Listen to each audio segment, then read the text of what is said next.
Hey Ravens, welcome back to another edition of Tarot Tuesday. Today is the 17th of December, 2019. Yes, I do have to check the calendar every time because I can't just add 7 to whatever the last one was before. Before I begin, a brief reminder that if you ever want a personal reading from me or to get your own birth chart, etc., etc.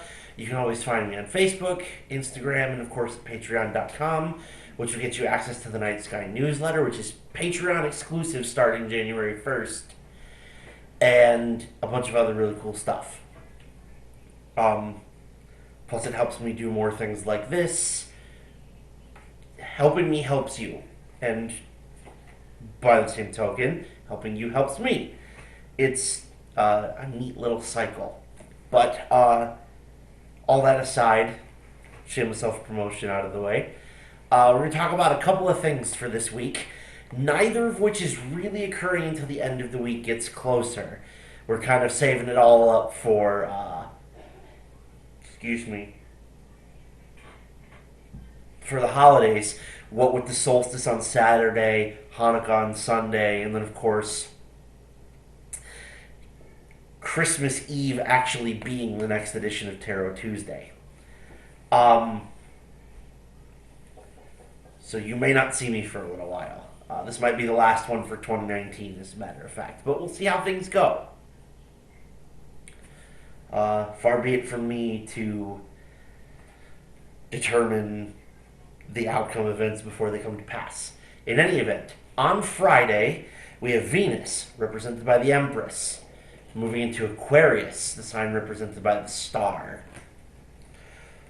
And so with the Empress, we have a very creative and nurturing energy. And then, of course, the star is the card of omens, the herald of things, whether great or terrible, yet to come.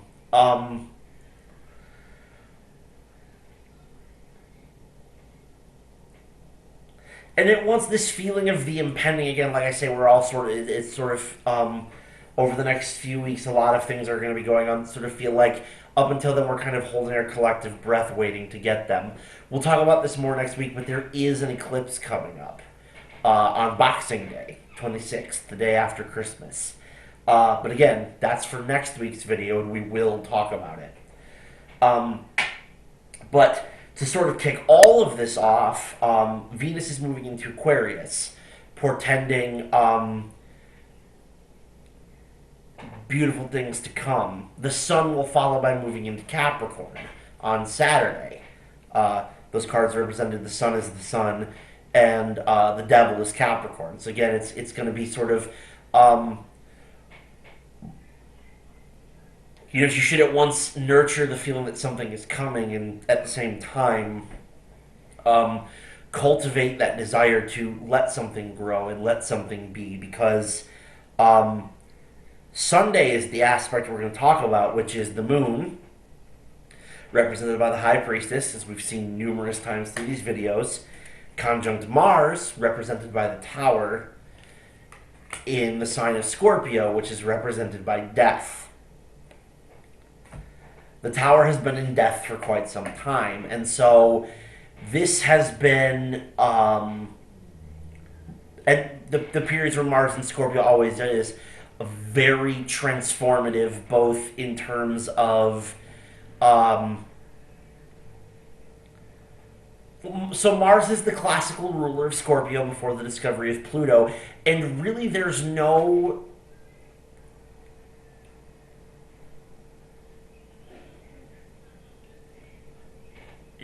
more potent pairing in classical astrology. Um, Certainly, the mixture of Saturn and Aquarius was always strange before Uranus. Um,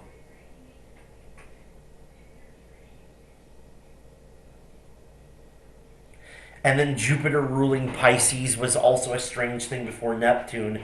But for Mars to rule Scorpio, especially as they're both represented in the tarot by cards that indicate change and transformation, makes sense. But there's no more Mars in Scorpio is Scorpio as the Phoenix, particularly with the Tower in Death, because what it is something is burning all the way to the ground in order to change, all the way down to the ash to rise anew. And with the moon, it's internal. There's a deep internal change for all of us just before Christmas, just before the holiday, just as the decade is coming to a close. Again, lots of very sort of that energy of the star and of holding one's breath for something great that is coming. This is the very beginning of that. All the things which follow are a result of this initial sort of deconstructive process that is intended to allow you to reconstruct.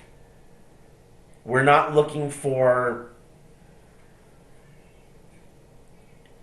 ill omens. We're not looking to be destroyed and obliterated, but broken down to more basic building blocks to reform. You may, if you like, think of it as a star that, in astrological rather than astronomical terms, a star that goes supernova only to condense into a nebula, which slowly coalesces until it ignites into a star again. Excuse me. This is where we are. This is where we're headed. This is where we're going. But it takes a minute.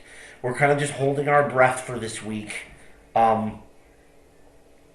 Waiting on the pulse, waiting on the push, waiting on Venus and Aquarius to sort of light the way for us, effectively lighting the fuse.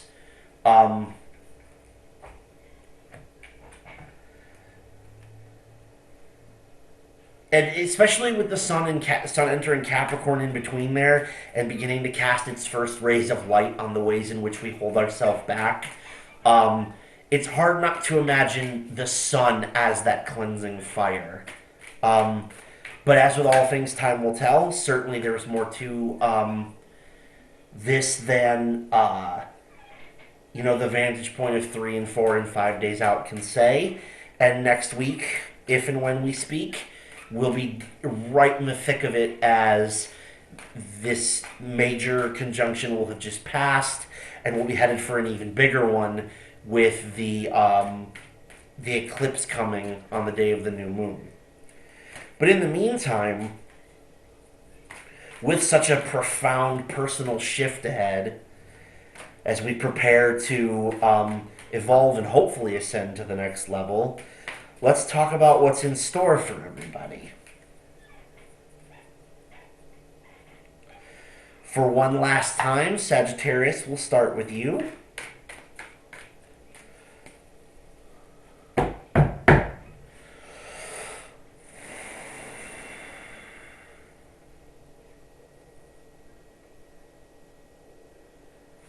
Here we go. So, for Sagittarius, the Chariot. The Chariot is the card of moving, but in one of this in this specific instance, it feels like moving on. It feels like letting go. Recently, in some of the readings that I've given for you, Sagittarius, as we've gone through the last few weeks of Tarot Tuesday, you've had to deal with a feeling of sort of, hate this broken chair, sorry. A feeling of, grief at the loss of oneself. Something like attending one's own funeral, but in a very mild sense, and not the deep, laden with gravitas thing that normally is connoted with the celebration of a life and the mourning of a death. But same kind of thing. It's you've had your time to grieve. You've had your Three of Swords moment, and now you're taking the reins and heading in another direction. And this is a good thing.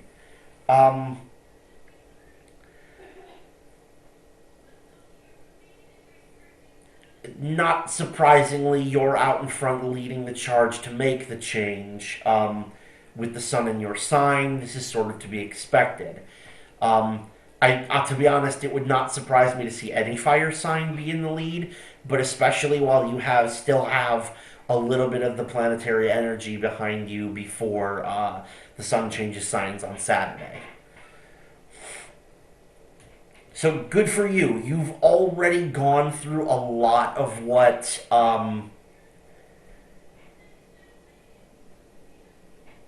the moon conjunct Mars in Scorpio might portend, and so you will be the first one to rise from the ashes, or among the first to rise from the ashes. Always so hard for me to tell what this card is, but this is the Six of Swords for Capricorn.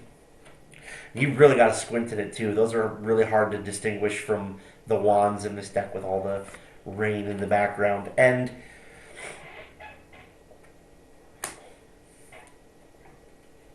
it takes rain to make a rainbow. You'll notice that above the rainbow, it's not raining. It takes rain to make a rainbow. It takes struggle to reach success. And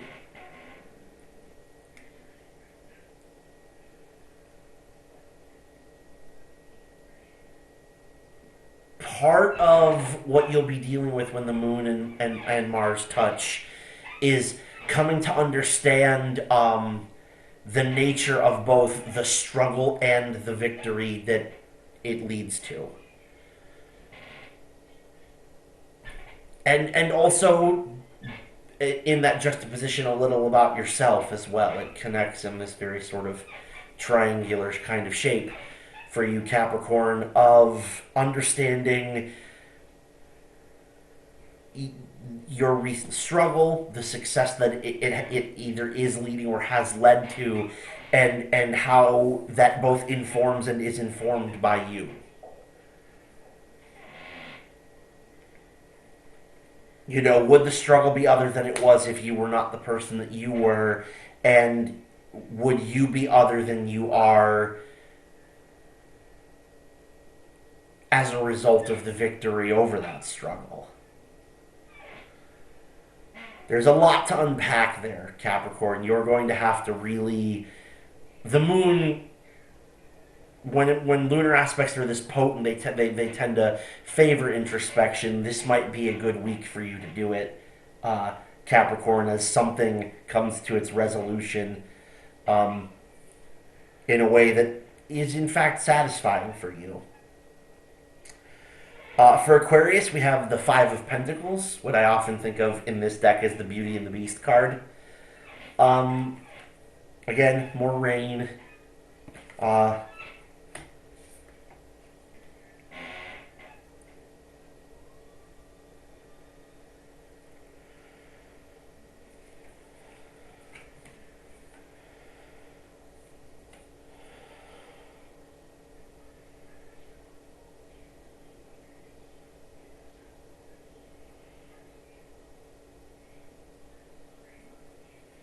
there is something at once, Aquarius, to be said for both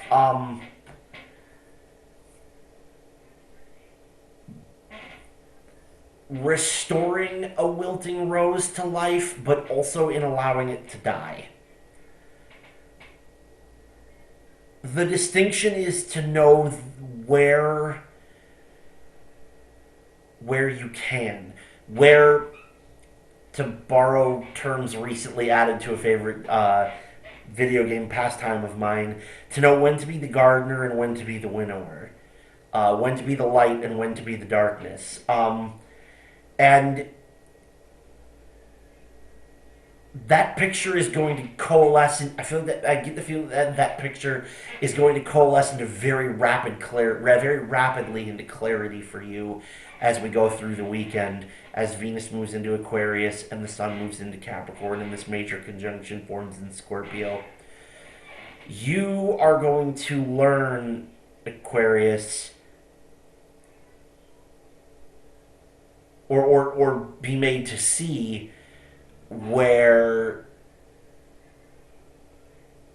one of these things,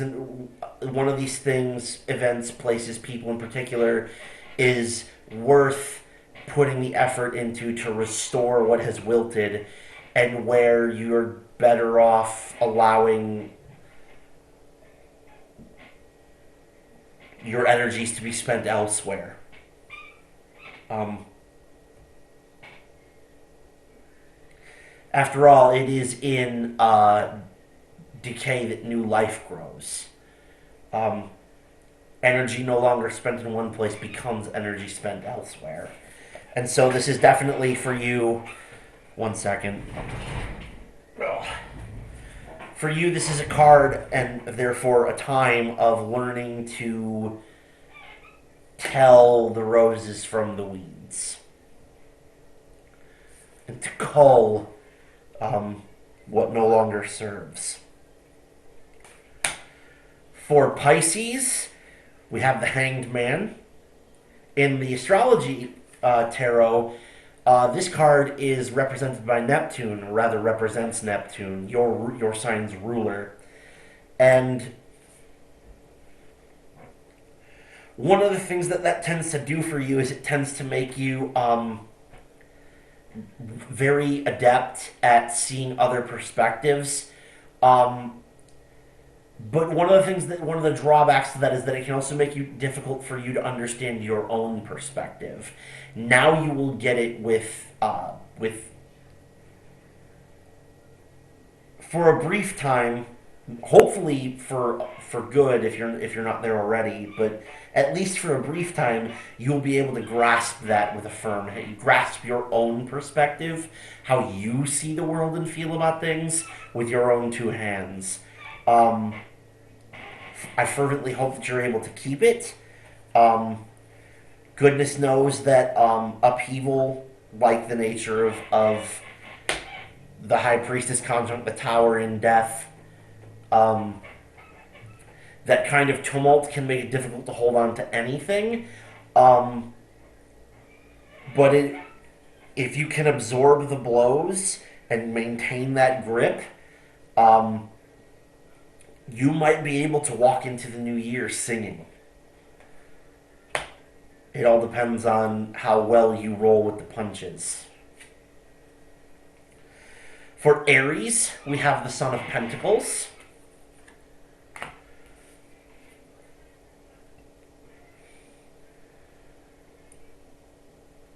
It's a button buck. Tiny little guy, just a 4-pointer. And again, as actually, I'm not sure that I've said this before, but I will now. The Son of Pentacles is a card of patience, of allowing something to reach its season. This is typically very difficult for us to do. And again, I say us because, as you all well know by now, I'm an Aries sun. But we have to let this energy... Aries uniquely needs to allow these energies to play out as they will without trying to react to them immediately. We're impulsive, we're impatient, we're a little bit reckless. At worst, we're these things. We're also energetic, ambitious, and action-focused, which is the better aspects of those. But we need to make sure we see the complete picture before we charge in. We might want to embrace a little bit of that Piscean Hanged Man energy if we can find ways to do so. In order to let something come to its fullness. And then act on it.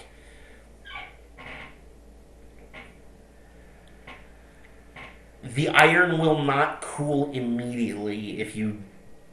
That isn't to say that you should wait too long to strike it either. But you don't have to hit it right away. You do have to pull it out of the fire and put it on the anvil before you can swing. You have to make sure that it's there.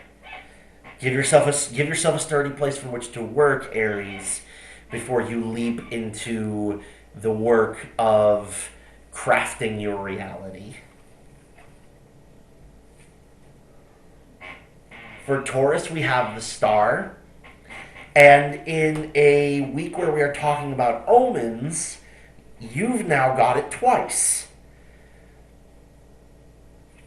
So yeah, so part of that does mean that in a time of change that you are looking at this as a sign of things to come.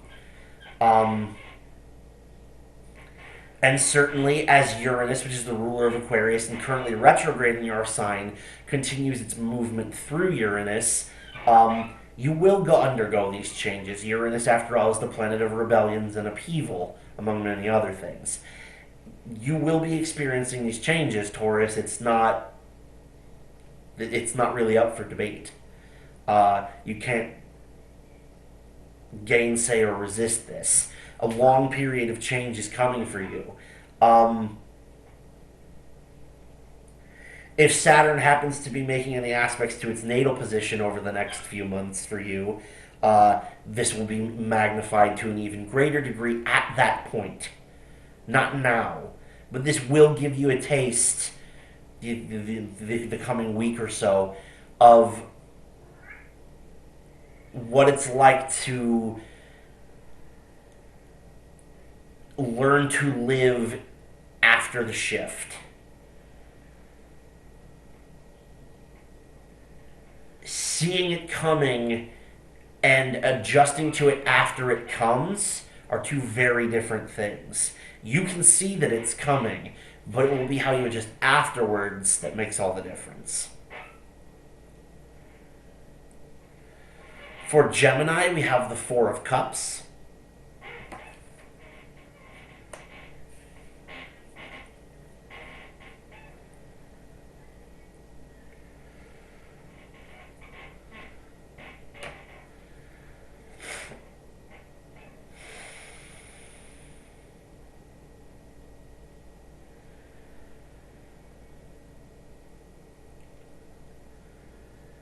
As the sign which is often described as the changeling of the zodiac. Um, to say that the change you seek is to be found within rather than without, it kind of feels disingenuous to say, but it is the truth. Um,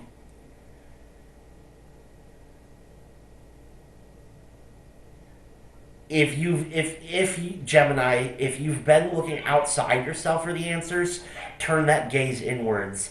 And if you're already looking within for answers, go further, go deeper. It is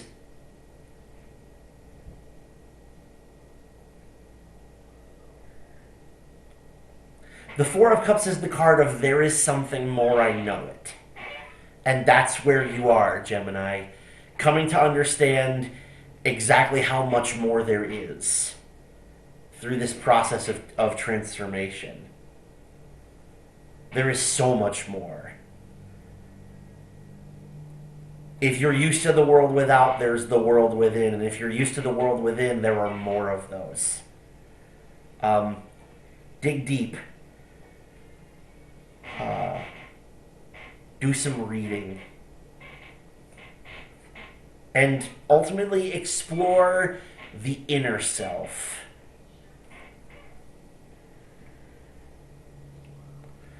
For Cancer, we have Judgment.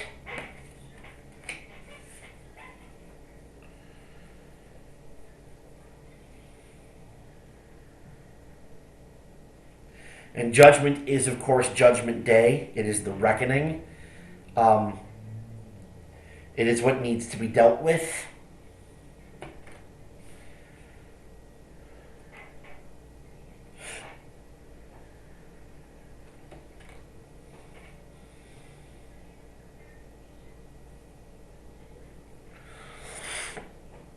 But it is also, in many of the typical stories about Judgment Day and its parallels, it is also the story of something returning in a new and greater form. You may, if you like, liken this to the transformation of Gandalf the Grey into Gandalf the White. You are going through your own process of changing from gray to white, metaphorically speaking.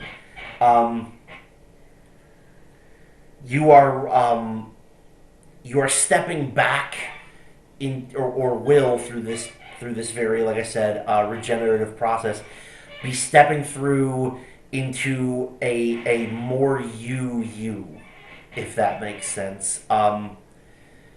You magnified to a higher octave, to a higher degree, um, and I do mean better by higher, atypically for the way that I usually use that word.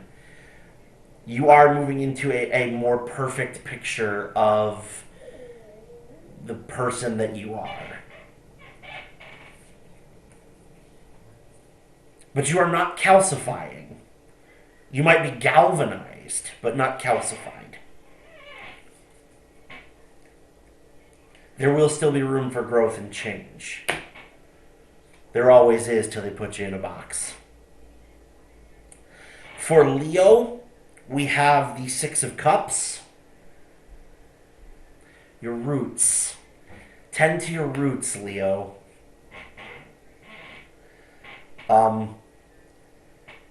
You may come to find that that is where you were already on fire. If we're going to continue with the metaphor of the phoenix for you, you were already burning at the roots, and it's time to tend to that, to get back in touch with yourself, with your home, with your immediate family, with your inner child, with the people closest to you. But it is time, it's a perfectly poignant time, in fact, as the holidays approach, and they're quite close now, to really sink back into these structures that keep you grounded. And again, it's not all of those. It could be any of those. It could be some of those and not others. But it will be the things which keep you grounded, which keep you in contact with the earth, possibly in a literal physical sense, but with the world around you. You've, for some reason, for maybe a multitude of reasons, you've allowed yourself to sort of forget the roots for the heights to which you're growing. And this is a pine tree. They do grow quite tall. But you have to tend to your roots in order to be able to reach even greater heights. As above, so below. If the roots are shallow, the tree will never grow to be strong and mighty. Let your roots grow deep and draw from that the energy you need to reach even greater heights than before.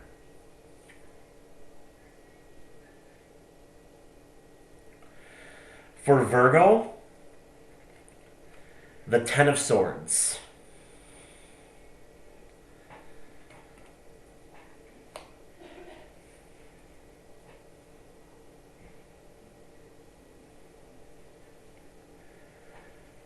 I will say this, Virgo, it is over and you know it.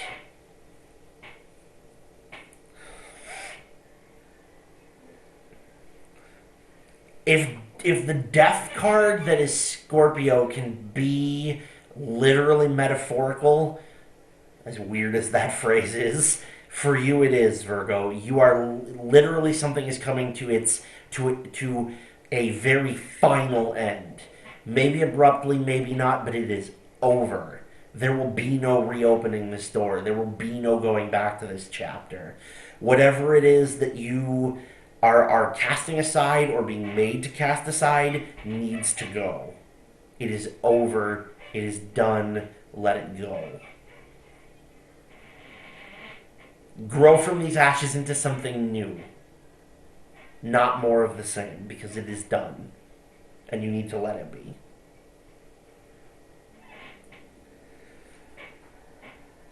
The Ten of Swords is tough love, and sometimes tough love, unfortunately for you, Virgo, sometimes tough love is the only love. For Libra, we have the Wheel of Fortune.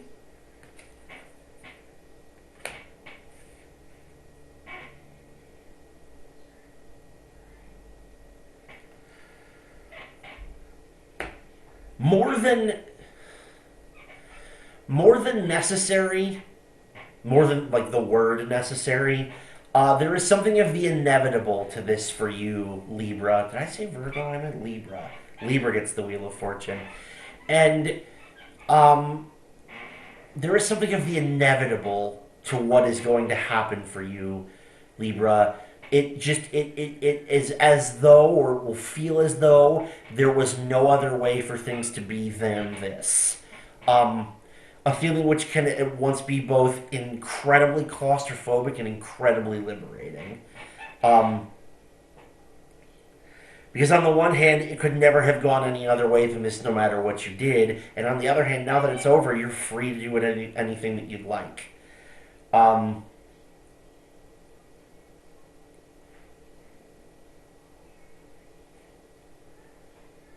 I do tend to feel as though this is the wheel trending towards the higher, trending towards the good rather than the bad. Um, Parts of fortune, because life is both. There are highs and lows, peaks and valleys, waves and crests. Um, but you're coming. Some of you may be at the bottom of the crest, but you're coming up, Libra. You are coming up, and you are rising on the wave. Um, the trick then is to become the skilled surfer who can stay on the wave even as it begins to bottom back out and stay up above the water and afloat. You cannot manage that forever, but you can. But the skilled surfer can outlast uh, the highs and lows of the sea. And so, as you come up out of this crest, as you break the surface again, Libra,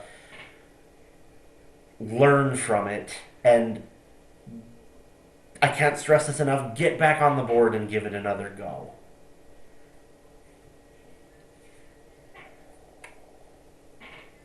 The old trope of being finished, of how you're not finished when you lose, you're finished when you quit, seems very apropos here.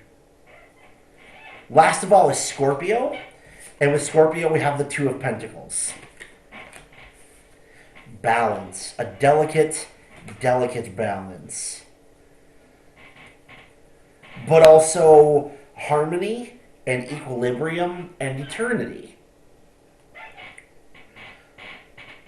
And of course, a symbol of transformation. Sorry, the butterfly, as as the major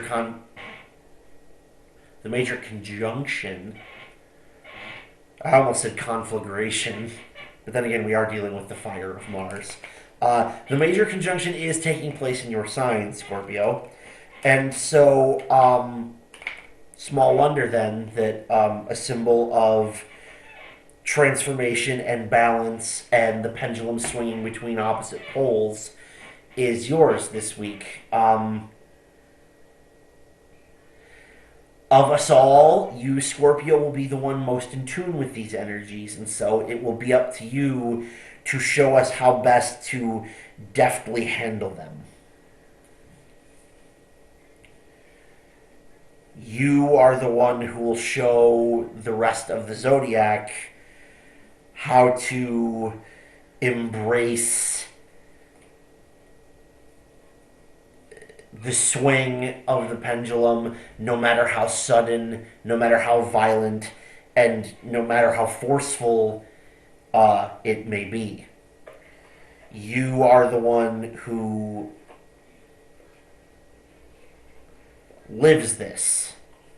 It is your lived experience, or will be, in a way that the rest of us will not get as natively, even though it will affect some of us more strongly than it affects you. You will be in a position that may be unique for you of being able to play the role of guide as Mars and the Moon come crashing through to do their thing. But this has been Tarot Tuesday for this week. I hope that you guys enjoyed it. Don't forget to like, share, and subscribe. Find me on Facebook, Instagram, and Patreon, and I'll see you next week.